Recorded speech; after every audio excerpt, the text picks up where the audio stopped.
कुरान में अल्लाह ताला ने वाज़े तौर पर फरमा दिया, इन्न दीन इंदल्लाहिल इस्लाम, कि अल्लाह के नजदीक अगर कोई पसंदीदा दीन है तो वो दीन इस्लाम है। बेशक बेशक, सुभान अल्लाह। और ये आयत बता रही है कि किसी के नापसंद करने से इस दीन का कुछ भी नहीं हो सकता। बेशक बेशक बेशक। दुनिया सर पटक पटक कर मर जाएगी, वो बोलती रहेगी कि हम पसंद नहीं करते।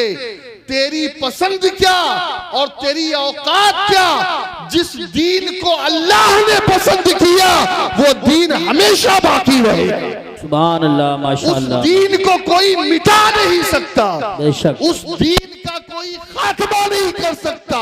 और जो इस दीन का मानने वाला है, यकीनन जो इस दीन पर आ जाएगा, अल्लाह ने इस्लाम को पसंद किया, और जो इस्लाम को मानने लगेगा वो भी अल्लाह का पसंदीदा बंदा बन जाए। सुभान अल्लाह, सुभान अल्लाह, माशाअल्लाह। अब दोस्तों, दीन नाम किसका है? कुछ लोग ये समझते हैं कि हज कर लिया बहुत बड़े दीनदार बन गए। कुछ लोग ये समझते हैं ज़कात दे दी बहुत बड़े दीनदार बन गए।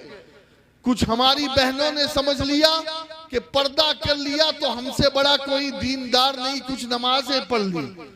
आओ उसी से पूछे जिसने ये दीन हम तक पहुंचाया है। बेशक। दीन क्या है? दो बातें मैं थोड़ी ज़ौक की करूं, इसलिए कि ये मुरादाबाद की ज़मीन है, और मुरादाबाद ये अल्लामा किफ़ायत अली काफ़ी मुरादाबादी रहमतुल्लाह अलैह की ज़मीन है, कि जिनके बारे में आला हज़रत ये कहते हैं कि मैदाने नात गोया के शहंशाह है अल्लामा किफ़ायत अली काफ़ी, और मैं अहमद रज़ा उनका वज़ीर आज़म। आला हज़रत जिनके बारे में ये कहे तो उनकी ज़मीन है।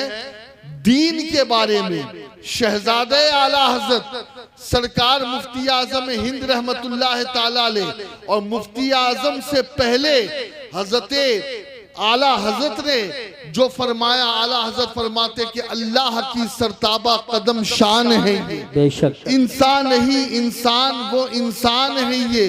कुरान तो ईमान बताता है इन्हें, और ईमान ये कहता है मेरी जान है ये। बेशक, सुभान अल्लाह। तो ईमान की जान मुस्तफ़ा की मोहब्बत है।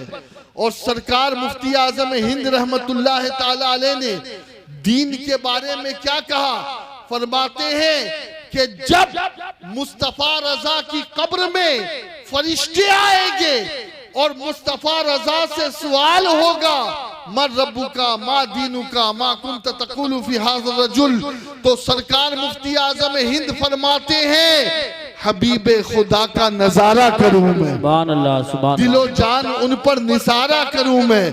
मेरा दीनो ईमान फरिश्ते जो पूछे या रसूल अल्लाह तुम्हारी ही जानिब इशारा करूं। सुभान अल्लाह। नारे तकबीर, नारे रिसालत, नारे गौसियत, मसलके आला हजरत। गोया मुफ्ती आजम ने बता दिया कि हमारा दीन भी मोहम्मद रसूलुल्लाह है और हमारा ईमान भी मोहम्मद रसूलुल्लाह। बेशक बेशक, सुभान अल्लाह। और अगर मैं थोड़ा और ऊपर चलूं और मैं पूछूं उससे कि जिसने हिंदुस्तान में 90 लाख लोगों को ईमान की दौलत अता फरमाई, वाह वाह वाह वाह, सुभान अल्लाह। अगर मैं ज़हरा के उस जाया और अली के उस लाल से पूछूं कि ऐ मोइनुद्दीन, आपने इस्लाम की शम्मा रोशन की हिंदुस्तान में, आप बताएं ना, पता नहीं किस किस को लोगों ने दीन समझ लिया है,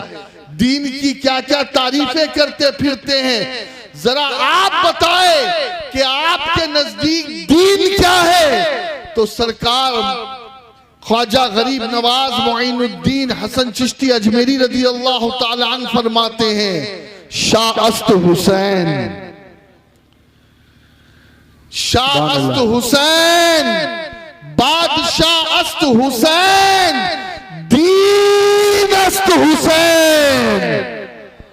तड़प कर बोलो ना सुभान अल्लाह, ताकि मुझे यकीन हो जाए कि इस मजमे में एक भी यजीद का चाहने वाला नहीं है। हाँ, ये तो सब हुसैन के नाम पर अपनी जाने देने वाले लोग हैं। दीन हुसैन है, ये बात ख्वाजा गरीब नवाज ने हमें बताई है। दीन अस्त हुसैन, दी पना अस्त हुसैन, सरदाद नदाद दस्त दर दस्त यजीद, हक्का के बिना ला इला अस्त हुसैन। आए अब हम हुसैन आजम के नाना जान रसूल आजम सल्लल्लाहु अलैहि वसल्लम से पूछे, या रसूल अल्लाह आप बताएं दीन क्या है, आप बताएं कि दीन किसे कहते हैं, आप बताएं दीनदार कौन है। तवज्जो यहां रखिए आप। अल्लाह अकबर। अब मैं रसूलुल्लाह सल्लल्लाहु अलैहि वसल्लम की हदीस पढ़ने लगा हूं। आका फरमाते हैं अद्दीनुन नसीहा, दीन नाम है दूसरों का भला चाहने का। बेशक। दीन किसे कहते हैं? दीन कहते हैं लोगों का भला करने को, भला चाहने को। आज अगर हमारे दिल में किसी के लिए बुराई का जज्बा मौजूद है और आज अगर हम किसी का बुरा चाहने वाले हैं तो समझ लो हम सब कुछ तो हो सकते हैं लेकिन दीनदार नहीं हो सकते। बेशक बेशक। दीनदार वही है जो लोगों का भला करे। दीन उसी को कहते हैं जो लोगों को सहूलत पहुंचाए। मेरे प्यारे आका अलैहिस्सलातो तस्लीम के प्यारे दीवानों, अल्लाह अकबर। मेरे आका अलैहिस्सलातो तस्लीम ने फरमाया कि रास्ते से पत्थर हटा देना ये भी सदका है। बेशक। पता ये चला कि जो दीन रास्ते का पत्थर हटाने के लिए उनके मानने वालों को कह रहा है वो दीन बम बरसाने की कब तालीम देगा। बेशक बेशक। वो दीन किसी को नाहक कत्ल करने की कब तालीम देगा। हमारा दीन खैर ख्वाही का नाम है, दीन लोगों का भला चाहने का नाम है। और बस अब आखिर में मैं कुरान पाक की चंद आयात पढ़ करके दीन के बारे में थोड़ा सा आपके और मेरे जहन को करीब कर दूं ताकि अल्लाह करे कि आप और हम दीनदार बन जाए। सिर्फ हमारा जाहिर ही दीन ना हो बल्कि बातिन भी हमारा दीनदार बने, हमारी रूह भी दीनदार बने। मेरे प्यारे आका अलैहिस्सलातो तस्लीम के प्यारे दीवानों, अब आए हम अल्लाह से पूछते हैं, ऐ अल्लाह तेरे नजदीक दीनदार कौन है? तेरे नजदीक दीनदार कौन है? तू बता। कि हम तो सब अपने आप को दीनदार समझे बैठे हैं लेकिन क्या तेरे नजदीक भी हम दीनदार हैं? अल्लाह अकबर। अब आओ कुरान की वो सूरत जो तकरीबन हर किसी को याद है। अल्लाह फरमाता अराइतल्लज़ी युकज़्ज़िबु बिद्दीन, ऐ महबूब सल्लल्लाहु अलैहि वसल्लम क्या आपने दीन के झुटलाने वाले को नहीं देखा? दीन के झुटलाने वाले को नहीं देखा? या अल्लाह दीन को कौन झुटला रहा है? कौन है जो दीन को नहीं मानता, जो दीन को झुटला रहा है? अल्लाह अकबर। अब तवज्जो करना, बहुत तवज्जो से मेरी बात सुनना। अल्लाह ने 5 किस्म के लोगों का जिक्र आगे किया और कहा कि ये 5 किस्म के लोग हैं जो बज़ाहिर तो अपने आप को दीनदार कह रहे हैं लेकिन हकीकी मानों में ये लोग दीन को झुटला रहे हैं। ऐ अल्लाह कौन है?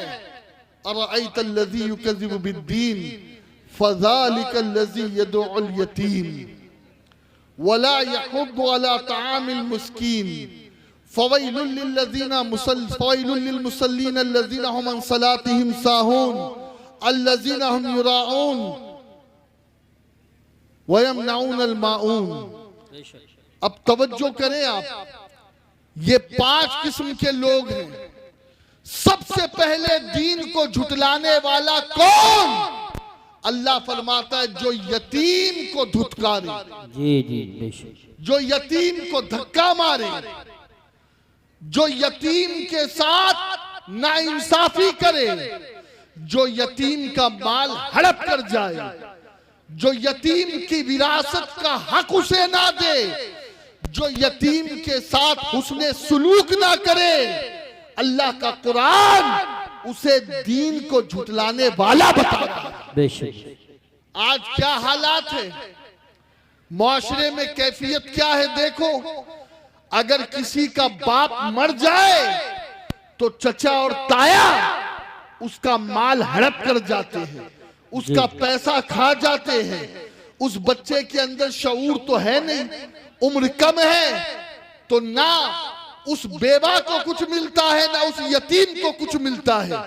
और फिर जनाब मस्जिदें बना रहे हैं, जनाब मदरसे बना रहे हैं, घर के लोग मोहताज है और मस्जिदें और मदरसों की तामीर की जा रही है। सुन लो, मेरे मुस्तफा ने फरमाया अगर किसी के घर में किसी के करीबी रिश्तेदार उसकी हुस्ने सुलूक के हवाले से उसके मोहताज है और वो उन्हें कुछ नहीं देता और वो मस्जिद और मदरसे बना रहा है, दूसरों को बांट रहा है, तो अल्लाह ऐसे सदके को कबूल नहीं करेगा, उसके मुंह पे मार दे। बेशक बेशक बेशक, हक है, बहुत खूब। ईता इज़िल कुर्बा वल यतामा वल मसाकीन, सबसे पहला हक करीबी रिश्तेदारों का है।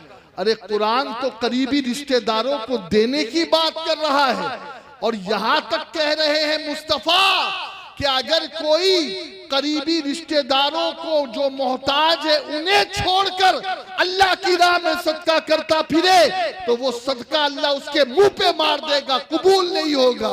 और यहाँ हाल ये है, कितने ऐसे घर हैं जहां यतीमों के साथ नाइंसाफी की जा रही है, जहां यतीमों का माल हजम किया जा रहा है, जहां यतीमों के साथ माअज़ल्लाह बदसलूकी हो रही है।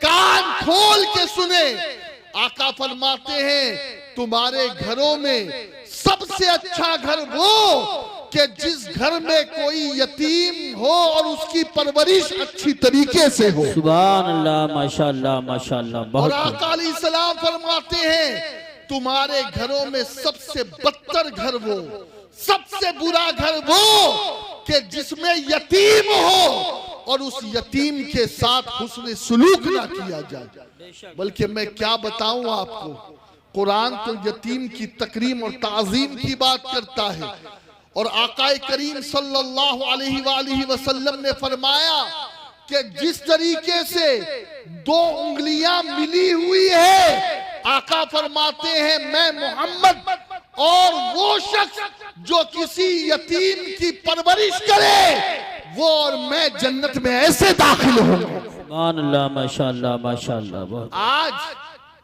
बड़ी माजरत के साथ अच्छे अच्छे लोगों को देखा गया है, अच्छे अच्छे दीनदार कहलाने वालों को देखा गया है कि उनके नजदीक यतीम की कोई अहमियत नहीं, यतीम की कोई वक़्त नहीं, यतीम की कोई हैसियत नहीं और यतीम को माअज़ल्लाह हिकारत की नजर से देखा जाए। जिसको कुरान ने जिसकी ताजीम और तकरीम के लिए कहा, आज लोग उसे हिकारत से देख रहे हैं और अपने आप को दीनदार कहते हैं, अपने आप को दीन वाला कहते हैं। सुनो और अच्छी तरीके से सुनो।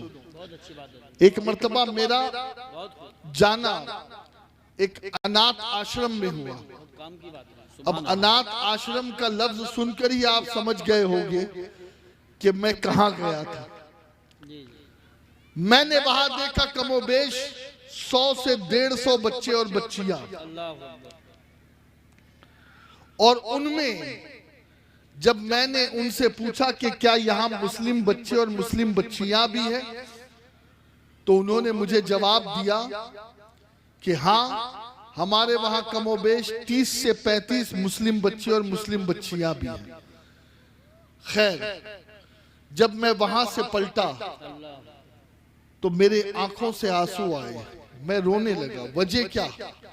इसलिए कि मैंने जब उस आश्रम का माहौल देखा तो मैं इस नतीजे पर पहुंचा कि जितने भी मुस्लिम बच्चे या मुस्लिम बच्चियां इस आश्रम में है, पढ़ रहे हैं, जो यतीम, जो परवरिश पा रहे हैं, उनमें से शायद कि किसी का दीन बाकी रह सके।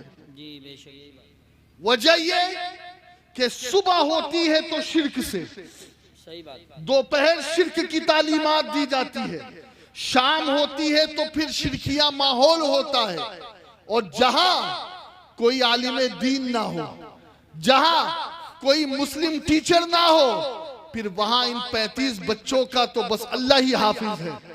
मैंने उसी वक्त सोचा, आज हमारी कौम के वो बेगैरत लोग जो 3-3 करोड़ की शादियां करते हैं, जिनकी शादियों में 50-50 लाख रुपए का खर्च होता है, मैं कहता हूं बंद करो ये सब दिखावा। बेशक, बेशक। और इस पैसे को जमा करके मुसलमानों के लिए एक यतीम खाना बनाओ, ताकि हमारे वो बच्चे जो गैरों के अनाथ आश्रम में या ऑर्फन चाइल्ड हाउस में जा रहे हैं और उनका ईमान जाया हो रहा है, उन यतीम बच्चों का ईमान महफूज रह सके। बेशक। नारे तकबीर, नारे क़यामत के दिन रिसालत। हमें जवाब नहीं देना पड़ेगा। ये जो मुर्तद हो रहे हैं, ये जो दीन से फिर रहे, आपको पता है किसी को कलमा पढ़ाने का इतना सवाब नहीं है जितना सवाब किसी मुसलमान को मुर्तद होने से बचाने का। बेशक, बेशक। इसीलिए तो हुजूर शेर अहले सुन्नत, मुनाजिरे अहले सुन्नत हजरत अल्लामा हशमत अली खान साहब रहमतुल्लाह ताला अलैह से किसी ने जब पूछा था कि तुम बहुत ज्यादा आला हजरत कहते हो, तो तुम्हारे आला हजरत मौलाना अहमद रजा ने कितनों को मुसलमान बनाया? तो मौलाना हशमत अली खान साहब ने यही जवाब दिया था, नादान, कैसा सवाल है कि उन्होंने कितनों को मुसलमान बनाया? अरे ये पूछ कि उन्होंने करोड़ों मुसलमानों को काफिर होने से बचा लिया। सुभान अल्लाह, सुभान अल्लाह। बेशक, ये एहसान है इमाम अहमद रजा का। क्या बात समझ में आई कि किसी को मुर्तद होने से बचाना ये बहुत बड़ा सवाब है। और मैं अगर आपके पैर पड़ सकता और हाथ जोड़ सकता तो वो भी मैं कर लूं। मत करो ये फजूल खर्चियां।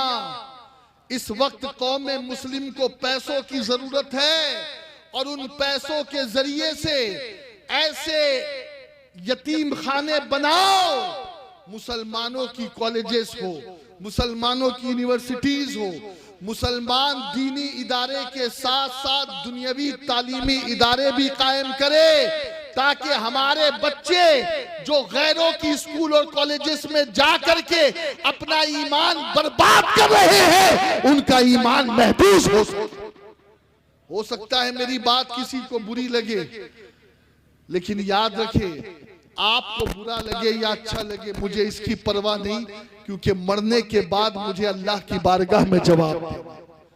और कौम के उन पैसे वालों से, उन सरमायाकारों से, उन ताजिरों से मैं कहना चाहता हूं, खुदा के लिए मस्जिदे मदरसे यकीनन बनाओ। ये तो हमारी मिट्टी में है, ये तो कभी हमसे छूट ही नहीं सकता। लेकिन अब जरूरत है कि जब हमारी बच्चियों का नकाब छीना जा रहा है यूनिवर्सिटी में, जब हमारी बच्चियों की आबरू रेजी की जा रही है स्कूल और कॉलेजेस में, तो अब जिम्मेदारी है कि मुसलमानों की बच्चियों की कॉलेजेस हम बनाएं, कि वहां पर हमारी बच्चियां पर्दे के साथ भी जाए, इल्म दीन भी हासिल करे, इल्म दुनिया भी हासिल करे, और उनकी आबरूएं भी महफूज रहे। बेशक, बेशक। बहुत अच्छा पैगाम है सही साहब। बल्कि एक बात मैं यहाँ पर और कहना चाहूंगा, बात निकली है तो अर्ज कर देता हूँ।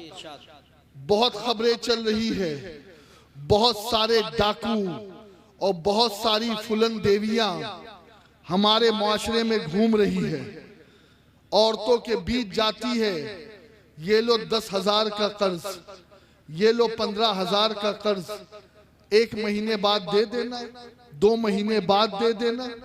आपने 2 महीने बाद 20,000 का कर्ज दिया, तो फिर उसने 50,000 का कर्ज दे दिया, कहा और बाद में दे देना। फिर मामला यहाँ तक चला कि फिर इंटरेस्ट और इस किस्म की, और फिर दोस्तों बातें बहुत दूर तक निकली है। मर्द तक ये बातें औरतें आने भी नहीं देती। वजह ये है कि उस कर्ज देने वाले उस इदारे की पॉलिसी ये है कि वो किसी मर्द को उस मीटिंग में आने की इजाजत ही नहीं देता। वहां सिर्फ मुस्लिम या गैर मुस्लिम खवातीन ही होती है। और फिर दोस्तों इस पैसे चुकाने के चक्कर में सिर्फ पैसे नहीं जाते, आबरूएं भी नीलाम होती है। और अल्लाह माफ करे, जो आबरूओं का सौदा ना करे फिर उन बच्चियों को जान से भी जाना पड़ता है। आज मुआशरे में ये हो रहा है। हाँ, बल्कि एक आदमी तो मुझे रो रो करके बता रहा था कि ये बात हमारी आंखों देखी है कि एक शख्स अपने छोटे से बच्ची को गोद में लेकर के वो घर के बाहर निकला और एक दरिंदा उसकी बीवी के साथ घर में दाखिल हुआ, सिर्फ इसलिए कि थोड़ी सी दुनिया की लालच की वजह से उस बहन ने कर्ज ले लिया था। मैं कहता हूं क्या जरूरत है तुम्हें? अरे मेरी बहनों सुनो सुनो, आपके लिए रोल मॉडल अगर है तो सैयदा ज़हरा पाक की जिंदगी है। सुभान अल्लाह। उम्मुल मोमिनीन सैयदतुना खदीजतुल कुबरा और आयशा सिद्दीका की जिंदगी है। अरे देखो ना, 3-3 दिन उनके घर में चूल्हे नहीं जल रहे, फिर भी सब्र और शुक्र से जिंदगी गुजार रही है। आज अल्लाह ने क्या कमी दे रखी है तुम्हें? लालच, दिखावा, कंपटीशन। उसकी बीवी के पास कार है, मैं भी अपने शोहर को कार के लिए फोर्स करूं। उसके पास इतना जेवर है, मैं भी जेवर पहनूं। वो इतने कीमती लिबास पहन रही है, मैं भी पहनूं। इतने कीमती ज्वेलरी। मैं कहता हूं ऐ मेरी बहनों, कब्र की मिट्टी में जाकर के तुम्हें सोना है, और जब कब्र में जाओगी तो ना सोना साथ आएगा ना ज्वेलरी साथ आएगी, तुम्हारे अमाल तुम्हारे साथ आएंगे। दुनिया की लालच में मत फंसो। ये जो डाकू और ये जो डकैत मुआशरे में फिर रहे हैं तुम्हें लोन देने के नाम पर, ये लोन नहीं है, ये तुम्हें मुर्तद बनाने की साजिशें हैं। ये तुम्हारी आबरूओं को लूटने का एक प्लान है। ये तुम्हारी इज्जतों को दांव पर लगाने का एक मंसूबा है। और मैं यहाँ पर एक चीज कहूंगा, हमारी कौम के उन पैसे वालों से कहूंगा, जब सूद के दलदल में फंस करके कई बच्चे कई बच्चियां खुदकुशी कर रहे हैं और अपने हाथ जान से भी हाथ धो रहे हैं, और कुछ जगहों पर माअज़ल्लाह उनकी आबरूओं का भी सौदा हो रहा है, क्या इस वक्त जरूरी नहीं है कि एक ऐसा इदारा हम कायम करें कि उस इदारे में आए कोई गरीब बच्चा, कोई गरीब बच्ची, किसी के घर में शादी की जरूरत है, किसी के घर में कोई और परेशानी है, किसी के घर में कोई बीमार है, इलाज के लिए पैसा नहीं, तो उस जगह पर बगैर सूद के उन मुसलमान बच्चियों को कर्जा दिया जाए। बहुत अच्छा पैगाम है, बेशक कर्जा दिया जाए। मैं ये नहीं कह रहा हूं दान करूं, एक मियाद मुकर्रर करूं, इसलिए कि दूसरी तरफ उस कर्जे के नाम पर जो कुछ हो रहा है वो हमारी निगाहों के बहुत सारी बातें तो ऐसी है, चूंकि यहाँ पर मेरी माँ बहनें भी बैठी है तो मैं माइक पर वो बातें कह भी नहीं सकता खुलकर, लेकिन सुनो, इस दर्द को महसूस करो। आप ये मत देखो कौन बोल रहा है, मैं तो एक बेमाया हूं, फकीर बेहुनर हूं, सगे बारगाह गौसियत में आपका, लेकिन बस मेरा जो दर्द है ना, उस दर्द को समझने की कोशिश करो।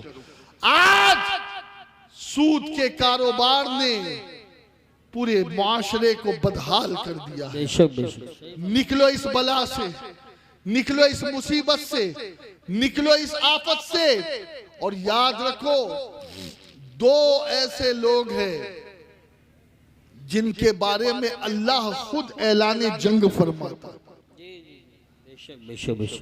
एक हदीस कुदसी में वो लोग जो वलियों से दुश्मनी करे, अल्लाह के दोस्तों से दुश्मनी करे, जो अल्लाह के नेक बंदों से दुश्मनी करे, अल्लाह फरमाता मैं उन्हें ऐलान जंग देता हूं।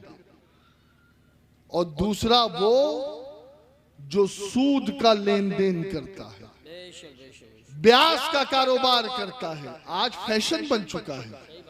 बल्कि माफ करना, ये तो मैंने उन इदारों की तरफ इशारे किए कि जो इदारे गैरों के हैं, लेकिन हमारे बहुत सारे पूंजीपति मुसलमान भी ऐसे हैं कि जिनके घर का गुजर बसर ही इस वक्त सूद के पैसों पे चल रहा है। तुम्हें शर्म नहीं आती? तुम्हें हया नहीं आती? अल्लाह फरमाता है कि जो सूद का लेन देन करेगा मैं रब उसे ऐलाने जंग करता हूं। ना दुनिया में सलामत रह पाओगे, ना आखिरत तुम्हारी अच्छी होगी। इसलिए कि अल्लाह जिसे ऐलाने जंग दे, क्या वो बच सकता है? नहीं बच सकता। अव्वल तो अल्लाह की शान ही ये नहीं है कि वो अपने बंदों को जंग के लिए बुलाए, इसलिए कि कहां हम जैसे कमजोर और कहां वो कुव्वत वाला, अजमत वाला रब।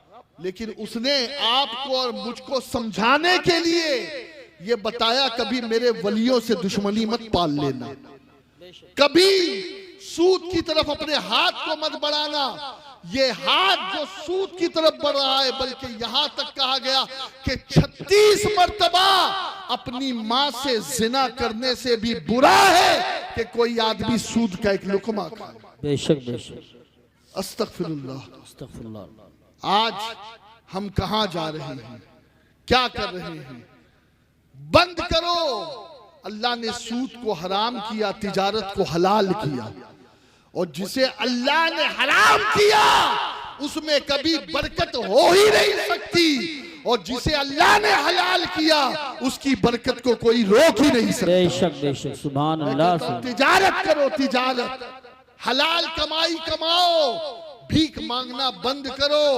और अल्लाह के महबूब फरमाते अल कासिब हबीबुल्लाह, कि जो मेहनत मजदूरी करता है, अपने हाथों से हलाल कमाई के लिए तको करता है, वो शख्स ऐसा है कि अल्लाह उसे अपना दोस्त बना लेता है। बेशक। सुभान अल्लाह। सुभान अल्लाह। सिर्फ नमाज पढ़ने से बंदा अल्लाह का दोस्त नहीं बनता, सिर्फ दाढ़ी रख लेने से, अम्मामा पहनने से अल्लाह का दोस्त नहीं बनता। हलाल कमाई कमाने से भी बंदा अल्लाह का दोस्त बन जाता है। बेशक। हाँ, तो मैं अर्ज ये कर रहा था कि दीनदार की पहली सिफत कुरान ने बयान की। क्या बयान की? कि वो यतीम को धुतकारता नहीं। अगर हम किसी यतीम को हिकारत से देख रहे हैं तो माफ करना, कुरान की नजर में हम अभी दीन से दूर हैं। हाँ, दीन से दूर है। और सुनो, बहुत तवज्जो से सुनो, बहुत अच्छी गुफ्तगू है। इस आयत के शान नुज़ूल के बारे में एक कौल ये मिलता है कि एक शख्स को अबू जहल ने गोद लिया। क्या होता था मालूम है? किसी मालदार का बाप मर जाता ना, तो कुछ कुरैश में और मक्के में कुछ गुंडे किस्म के लोग थे। वो फौरन क्या करते थे कि उसकी बेवा से शादी कर लेते और उस यतीम को गोद ले लेते। मकसद क्या होता? यतीम मकसद नहीं है, उसके बाप की प्रॉपर्टी मकसद है, ताकि उसकी दौलत पे कब्जा किया जाए। खैर, अबू जहल ने एक बच्चे को गोद लिया, यतीम को, और अब वो यतीम जब उसके घर में परवरिश पाने लगा तो ना उसे खाना देता। एक मर्तबा उसने कपड़ा मांगा तो अबू जहल ने उसे धुतकार के भगा दिया। अब वो कई लोगों के पास गया। जब लोगों ने अबू जहल का नाम सुना तो सब पीछे हट गए। सब डरते थे ना, आज भी लोग गुंडों से डरते। हाँ, तो उस वक्त मक्के के सबसे बड़े गुंडे का नाम अबू जहल जी। अब हुआ क्या? हुआ ये कि वो घूमता घूमता मेरे नबी के पास आया। अल्लाह के नबी अलैहिस्सलातु तस्लीम के पास भेजने की सलाह अबू जहल ही के दोस्तों ने दी बेशक और कहा अबू जहल अब जब मोहम्मद इसके साथ तेरे पास आए ना तो खूब माज़अल्लाह मोहम्मद को जलील करना। अस्तगफिरुल्लाह, अस्तगफिरुल्लाह, ये मंसूबा था। माज़अल्लाह। अब वो यतीम रसूलुल्लाह के पास आया, आका ने फरमाया क्या बात है? कहा आप कौन है? कहा मैं मोहम्मद हूं। कहा ऐसे ऐसे फला मक्के के एक शख्स ने मेरे बाप के मरने के बाद मेरे बाप की दौलत पर कब्जा कर लिया और मुझे किफालत में ले लिया, लेकिन मेरा हक मुझे नहीं देता। आका ने कहा चल मेरे साथ। सुभान अल्लाह, सुभान अल्लाह। हुजूर ने ये नहीं पूछा कि तूने कलमा पढ़ा है या नहीं पढ़ा है, तेरा बाप कलमा पढ़ता था या नहीं पढ़ता था। हाँ, मेरे नबी ने बता दिया कि अगर बात इंसाफ की है तो मोहम्मद हर इंसान के साथ चलने को तैयार है। सुभान अल्लाह, सुभान अल्लाह, माशाअल्लाह। हमारा नबी कितना अजीम है यार, कितना अजीम है। अब अल्लाह के नबी सल्लल्लाहु अलैहि वसल्लम उस बच्चे के साथ अबू जहल के घर पहुंचे। अबू जहल ने पूछा कौन? कहा मैं मोहम्मद। कहा कैसे आना हुआ? कहा तुमने ये यतीम का माल जो हड़प लिया है इसका माल इसे दो। अबू जहल भीगी बिल्ली बन गया, फौरन गया और वो माल लेकर के रसूलुल्लाह सल्लल्लाहु अलैहि वसल्लम की बारगाह में पेश किया। हुजूर ने वो माल लिया और उस यतीम को दिया और आका पलट गए। अब जब अबू जहल अपने दोस्तों के पास गया तो उनके दोस्तों ने अबू जहल को ताना दिया, क्या तूने भी मोहम्मद का कलमा पढ़ लिया? क्या तूने भी माज़अल्लाह उनके दीन को कबूल कर लिया? बड़ी बड़ी ढींगे मारता था। अरे जब हमारा प्लान ये था कि हम मोहम्मद को जलील करेंगे तो तूने वो माल लौटाया क्यों? तूने मोहम्मद की बात मानी क्यों? वो अबू जहल क्या कहता है सुनो, वो कहता है अरे जब मोहम्मद मेरे पास आए सल्लल्लाहु अलैहि वसल्लम, आप भी पढ़ लिया करें। हाँ, हुजूर का जब भी नाम आए तो क्या करें, क्या कहें? सल्लल्लाहु अलैहि वसल्लम। हुजूर फरमाते जो मेरा नाम आए और मुझ पर दुरूद पढ़ना भूल गया तो वो जन्नत का रास्ता भूल गया।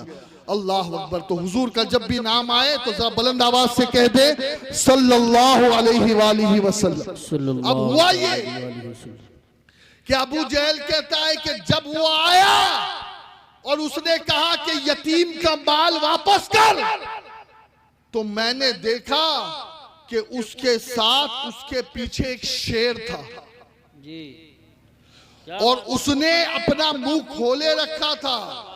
अगर मैं मना कर देता तो वो शेर मेरा कचुम्बड़ कर देता, लिहाजा मैं डर करके मैंने वो माल वापस कर दिया, और अगर मैं माल वापस ना करता तो वो शेर चीर फाड़ देता। अल्लाह अकबर। आका अलैहि सलाम की अल्लाह ने मदद की है रौब के जरिए से। जी, हुजूर की शान में ये है, हुजूर फरमाते मुझे अल्लाह ने नबियों पर 6 बातों में फजीलत दी है। बेशक। फरमाते सबसे पहले तो ये कि अल्लाह ने मुझे जवामिउल कलिम अता किया। बेशक। हाँ, जवामिउल कलिम से मुराद कुरान भी है, और एक तफसीर ये है कि हुजूर अलैहि सलाम कम बोलते थे लेकिन हुजूर के चंद जुमले करोड़ों तकरीरों पे भारी होते थे। बेशक बेशक। दूसरों की करोड़ों बातों पे भारी होते थे। तो जवामिउल कलिम अता किया। आका फरमाते और अल्लाह ने एक शर्त मुझे ये दिया है कि मेरी उम्मत के लिए माले गनीमत को हलाल कर दिया है। एक और शर्त अल्लाह ने मुझे ये दिया है कि सारी मखलूक की तरफ मुझे नबी बना करके भेजा गया। सुभान अल्लाह, माशाअल्लाह। एक शर्त अल्लाह ने मुझे और ये दिया है कि मेरे लिए पूरी रूए जमीन को मस्जिद बना दिया गया है। सुभान अल्लाह, सुभान अल्लाह। आपको पता है पहले जो अंबिया थे और उनकी उम्मतें थी ना, तो मखसूस माबद कदे थे, इबादत खाने थे, वो वही नमाज पढ़ सकते थे, इबादत कर सकते थे।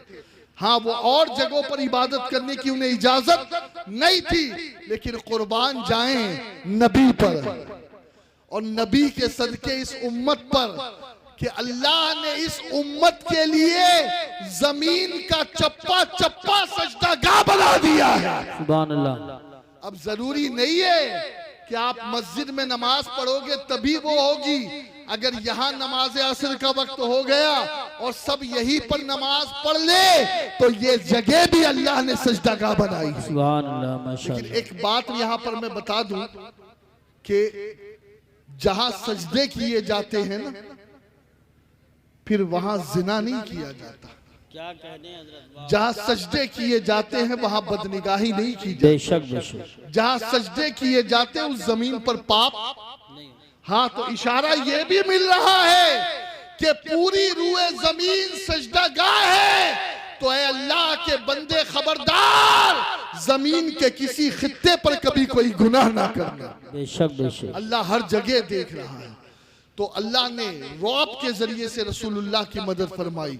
1 महीने दूर होते मेरे नबी, 1 महीने, और हुजूर ने फरमाया मुझे अल्लाह ने आखिरी नबी बनाया।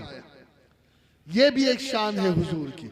तो रौब हुजूर का ऐसा था कि 1 महीने की मसाफत पर मेरे नबी होते और दिल बैठने लगता सामने वालों को। जी बेशक ये बेशक। हुजूर की हैबत थी, ये हुजूर का रौब था, ये हुजूर का दबदबा था। अल्लाह अकबर। तो मैं अर्ज ये कर रहा था कि अबू जहल ने कहा मैंने इस तरीके से पैसे वापस कर दिए यतीम के। तो पहली बात क्या हुई, अलम तरा कैफ़ फ़अल रब्बुका बिअस्हाबिल फील अरअयतल्लज़ी युकज़्ज़िबु बिद्दीन फ़ज़ालिकल्लज़ी यदउल यतीम। वो जो यतीम को धुतकारे वो दीन को झुटलाने वाला। बेशक। जरा बोल दीजिए कौन है वो दीन को झुटलाने वाला। झुटलाने वाला। हाँ, ये मैं इसलिए आपसे बुलवा रहा हूं ताकि आप भी समझ सके कि दीनदार किसे कहते हैं बेशक। और हकीकी मानों में दीनदार होता कौन है।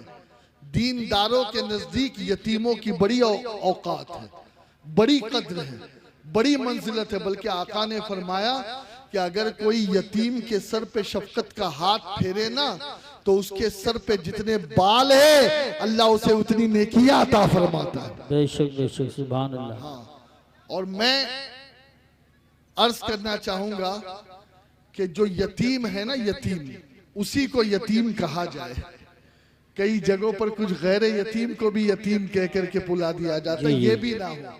हाँ, इसलिए कि अल्लाह सब जानता है। बेशक। ठीक है, तो यतीमों के लिए हमें कुछ करना है। दूसरे नंबर पर अल्लाह ने फरमाया कि जो मिस्कीन को खाना देने की रग़बत ना करे। जी जी जी। मिस्कीन को खाना देने की रग़बत ना करे। अरअयतल्लज़ी युकज़्ज़िबु बिद्दीन फ़ज़ालिकल्लज़ी यदउल यतीम वला यहुद्दु अला तआमिल मिस्कीन। पता ये चला कि जो पेट भरकर खाए और मिस्कीनों को भूल जाए ऐसा आदमी भी दीनदार नहीं हो सकता। बल्कि जानते हो मुस्तफ़ा जाने रहमत सल्लल्लाहु अलैहि वसल्लम ने क्या फरमाया। आका अलैहिस्सलातो तस्लीम फरमाते हैं कि जो पेट भर कर के खाए और सो जाए और उसका पड़ोसी भूखा सोए ऐसा शख्स कामिल मोमिन नहीं है। बेशक। ऐसा शख्स काबिल मोमिन नहीं है। हाँ, आज कुछ लोगों ने तो ये समझ लिया ना बस नमाज पढ़ो बस यही दीन है। नहीं नहीं, पहली तो बात फरमाई गई कि यतीम की तकरीम है दीन। दूसरी बात बताई कि अल्लाह के नबी अलैहिस्सलाम फरमाते हैं कि जो भूखों को खाना खिलाने की रग़बत ना करे, मिस्कीन को खाना खिलाने की रग़बत ना करे। अरे गौसे पाक से पूछो ना खाना खिलाने का क्या सवाब है। सुभान अल्लाह। सरकारे गौसे पाक फरमाते कि मैंने नेकियों के दफ्तर को उलट पलट कर देखा। बेशक। नेकियों के दफ्तर को उलट पलट कर देखा। फरमाया खाना खिलाने से बेहतर मुझे कोई अमल नजर ही नहीं आया। सुभान अल्लाह माशाअल्लाह। खाना खिला, और इसीलिए आप अजमेर शरीफ चले जाएं, बगदाद शरीफ चले जाएं, कलियर शरीफ चले जाएं, महरौली शरीफ चले जाएं, आप जहां भी जाएंगे हर आस्ताने पे आपको वलियों के बाहर लंगर नजर आए। सुभान अल्लाह, सुभान अल्लाह। ये इसीलिए है कि वो खाना खिलाने के बहुत शौकीन थे। और दोस्तों याद रखो, किसी को खाना खिलाना ये कितना बड़ा सवाब है, कितना बड़ा सवाब है। आका अलैहिस्सलातु व तस्लीम को फरिश्तों ने, अभी मेराज की रात गुजरी है, तो मेराज की रात फरिश्तों के कुछ सवालात थे। उनमें से एक सवाल ये भी था कि अल्लाह रब्बुल इज्जत ने फरमाया कि उम्मते मोहम्मदिया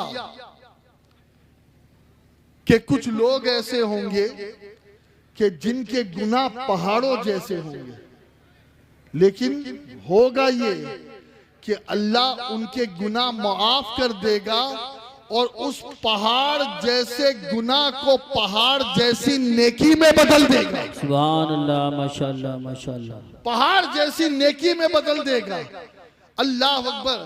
अब फरिश्तों के जहन में ये बात गर्दिश कर रही है कि गुनाह नेकी में बदल जाएगी और पहाड़ों जैसे नेकी को अल्लाह गुनाह को पहाड़ों जैसी नेकी में बदल देगा। आखिर इस उम्मत में ऐसा है क्या? जी। जब रसूलुल्लाह सल्लल्लाहु अलैहि वसल्लम मेराज की रात पहुंचे तो हामिलान अर्श जो फरिश्ते थे उन्होंने हुजूर से सवाल किया। आका अलैहिस्सलातु व तस्लीम ने फरमाया, मेरी उम्मत के लोग 3 काम करेंगे। एक ये कि वो एक दूसरे को सलाम करेंगे। नंबर 2, वो भूखों को खाना खिलाएंगे।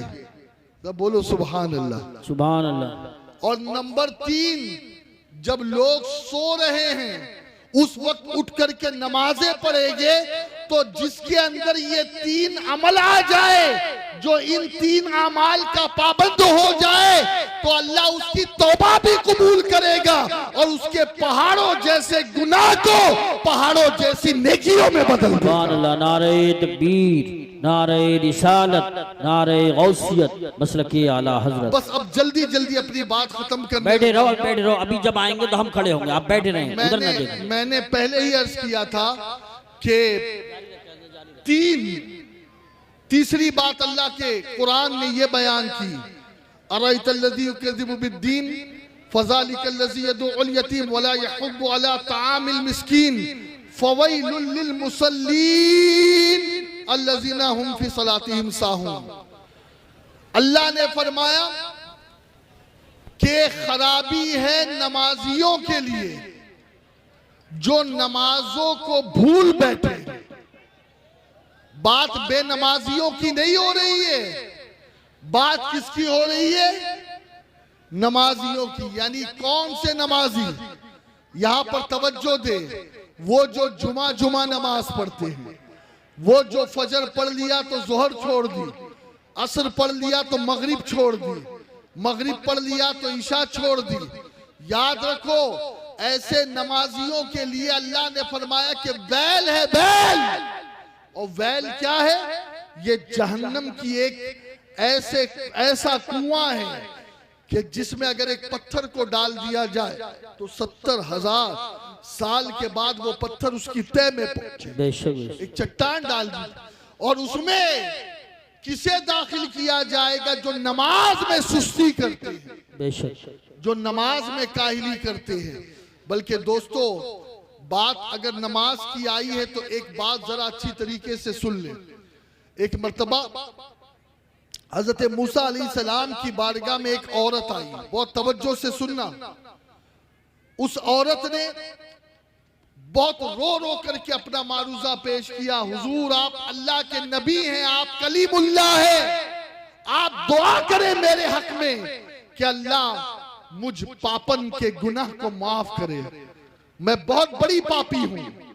उस औरत ने जब ये बात कही और उसका रोना, उसकी गिरिया देखी हजरत मूसा ने, तो हजरत मूसा ने उस औरत से कहा, ए औरत, आखिर तूने ऐसा क्या कर दिया कि तू इतनी ज्यादा शर्मिंदा है, इतने आंसू बहा रही है, इतना रो रही है?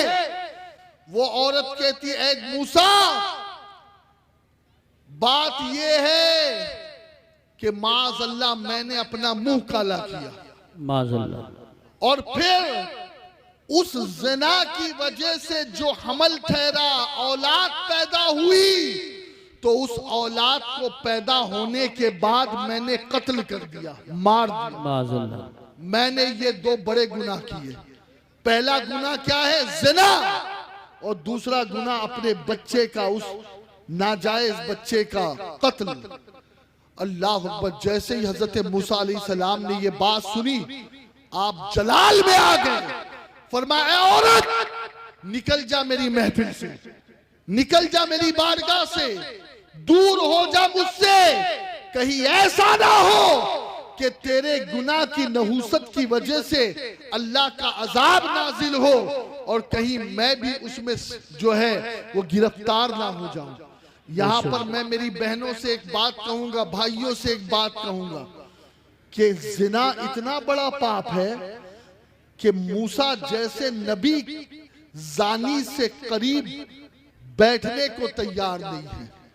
और क्या कह रहे हैं कि जानी पर जो अल्लाह का अजाब उतरता है वो इतना खतरनाक है, इतना खतरनाक है कि मैं उसी अजाब की वजह से तुझे दूर होने के लिए कह रहा हूं। खुदा के लिए अपने आप को गुनाहों से बचाओ, अपने आप को बुरे आमाल से बचाओ। कोई देखे या ना देखे, अल्लाह देख रहा है। अब जब वो औरत चली गई तो जनाबे जिब्रील अलैहिस्सलाम तशरीफ लाए और हजरत मूसा अलैहिस्सलाम से जिब्रील अलैहिस्सलाम ने फरमाया कि ए मूसा, वो जो औरत आपके पास आई थी, आपने उसे वापस क्यों भेज दिया? वापस क्यों भेज दिया? तो जनाबे मूसा अलैहिस्सलाम ने फरमाया कि बात इतनी है कि उस औरत के गुनाह बहुत बड़े थे। कहा उसके क्या गुनाह थे? कहा एक तो ये कि वो औरत जानिया थी, अल्लाह। नंबर 2 उसने अपने बच्चे को कत्ल किया, कातिला थी, इसीलिए मैंने उसे दूर कर दिया। अब तवज्जो से सुनना अगवानपुर वालों, बहुत तवज्जो से सुनना। हजरत जिब्रील अर्ज करते हैं कि ए मूसा, क्या मैं तुम्हें उस आदमी के बारे में, उस औरत के बारे में खबर ना दूं कि जिसका गुनाह अल्लाह के नजदीक इस औरत के गुनाह से भी ज्यादा है? अल्लाह। जनाबे मूसा ने फरमाया, ए जिब्रील, भला इस औरत के गुनाह से बड़ा किसका गुनाह हो सकता है? इस औरत के पाप से बड़ा किसका पाप हो सकता है जो बच्चे के कत्ल करने वाली है, जो माज़अल्लाह जानिया है? अल्लाह अकबर। अब तवज्जो से सुनो, जिब्रील अमीन फरमाते हैं कि अल्लाह के कलीम, बात यह है कि इस औरत से बड़ा गुनाह उसका है जो एक वक्त की नमाज जानबूझ करके कज़ा कर दे। अल्लाह। अल्लाह के नजदीक जिना करने से बड़ा गुनाह एक वक्त की नमाज छोड़ना, कत्ल करने से बड़ा गुनाह एक वक्त की नमाज छोड़ना है। और आज मुसलमान बिल्कुल बेधड़क ऐलानिया तौर पर नमाजों को कज़ा करे। अब माह रमजान आएगा, तब कुछ लोगों के चेहरे पर दाढ़ियां भी आएगी, सर पर टोपियां भी आएगी और मस्जिदें भी भरेगी, लेकिन जब तक के रमजान का चांद नजर नहीं आएगा तो ये मुसलमान मस्जिद में जाने के लिए तैयार नहीं। खुदा के लिए अपनी रविश को बदलो और अल्लाह के नबी अलैहिस्सलाम पर जो कुरान उतरा तो उसमें दीन के झुटलाने वाले की जो तीसरी अलामत बयान की गई वो यही बताई गई कि जो नमाजों में गफलत करे वो दीन को झुटलाने वाला है। बेशक। नंबर 4, अल्लाह फरमाता है फवैलुल लिल मुसल्लीन अल्लज़ीना हुम फी सलातिहिम साहून अल्लज़ीना हुम युराऊन। वो जो दिखावा करे। जी जी। तवज्जो है? हाँ, जो दिखावा करे वो भी दीन को झुठलाने वाला है। बेशक। बल्कि मैं आपको क्या बताऊं, कुछ लोग कयामत के दिन अल्लाह की बारगाह में जाएंगे, कहेंगे मौला मुझे मेरा अज्र दे, मुझे मेरा अज्र दे। और उनमें भी एक रिवायत है बड़ी मशहूर, उसमें 3 लोगों का जिक्र है। एक बहुत बड़ा सखी होगा जिसने अल्लाह की राह में खूब दौलत खर्च की होगी, मदरसे मस्जिदें बनाई होगी। एक शहीद कहलाने वाला होगा जिसने गर्दन कटाई होगी। और एक कारी कुरान होगा या आलिम कुरान होगा। ये तीनों जब अल्लाह के हुजूर जाएंगे, अल्लाह फरमाएगा इन्हें जहन्नम में डालो।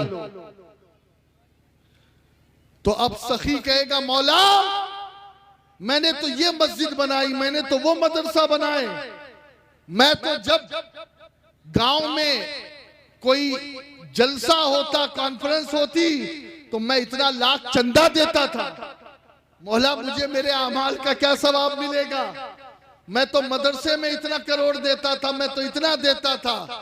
अल्लाह फरमाएगा ओ सखी तेरा मकसद क्या था, तेरी इंटेंशन क्या थी, तेरी नीयत क्या थी?